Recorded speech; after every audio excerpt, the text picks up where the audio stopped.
Okay, my name is Jim Draeger. I'm the State Historic Preservation Officer at the State of Wisconsin. It's my pleasure to welcome you all today here for our Maritime Cultural Landscape Symposium. And I think I'll begin by just telling you a little bit of what our interest was and why we decided to reach out to the people organizing this symposium and lure them here to Madison, far away from many major waterways.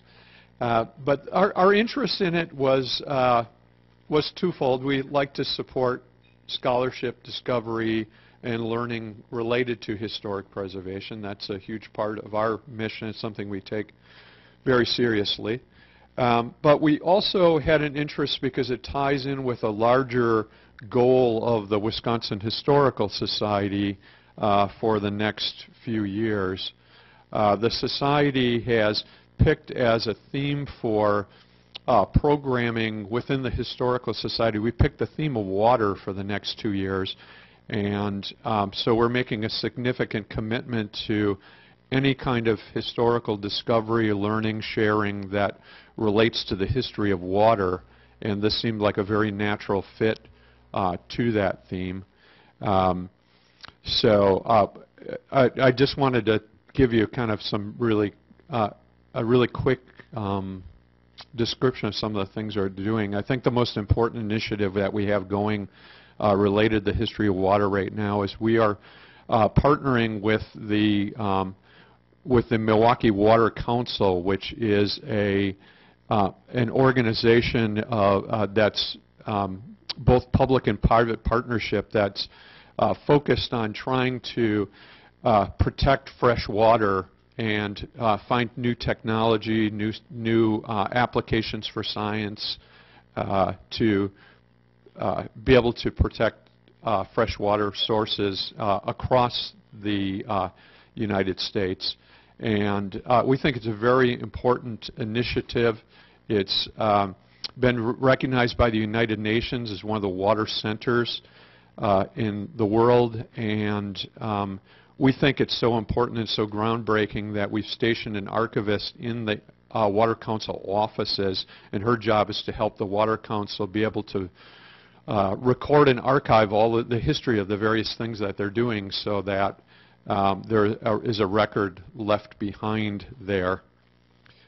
We've also taken the initiative to revamp all of our outreach in the Historical Society to try to bind things together and to take individual isolated things that we're doing, pull them all together and promote them jointly. So during this next couple of years, as water is our theme, we will be publishing books, articles, we'll be doing exhibitions, and outreach related to the theme of water in Wisconsin. So think of this as our kickoff event for that.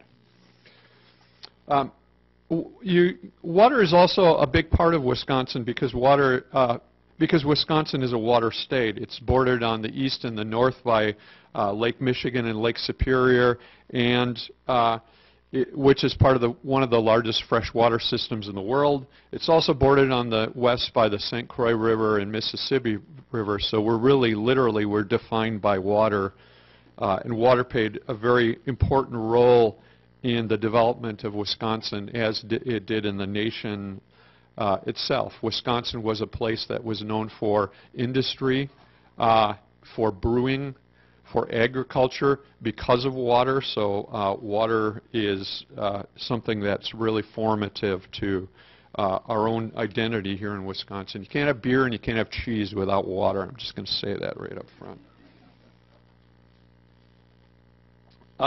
The other thing that created some interest on our part in participating in this was the recent announcement by President Obama that NOAA will evaluate an 875 square foot section of Lake Michigan between Port Washington and Two Rivers as a site for a national marine sanctuary.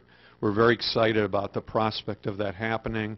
As you'll learn during our sessions here, Wisconsin is very, very active in underwater archaeology, and we have a really strong program there. So before I conclude, I just have a couple of quick announcements. First of all, there's a reception tonight at the University Club, and we'd like to see you there. I won't be there, frankly, because I have to go do some other thing related to my job. But I'd like to see all of you go there and spend some time with each other. It starts at 5 p.m., and the University Club is very close to where we are right now. When you walk out the front door of the building, it will be that away. That's where I'm facing front. It's that away. There's kind of an open area. You see all the construction. There's an open area next to it. Head for that open area, and it's diagonally across that. That's called the Library Mall. It's diagonally across that. 5 p.m. tonight. Okay, my last announcement is I've been told to ask if we have an active listener for the keynote in the session, and if session 1, and if you are, could you raise your hand here? You're supposed to know what this is if you are one. So if you're not raising your hand, I'm guessing you are not an active listener. And right. So Barbara will finger someone for that role, I think.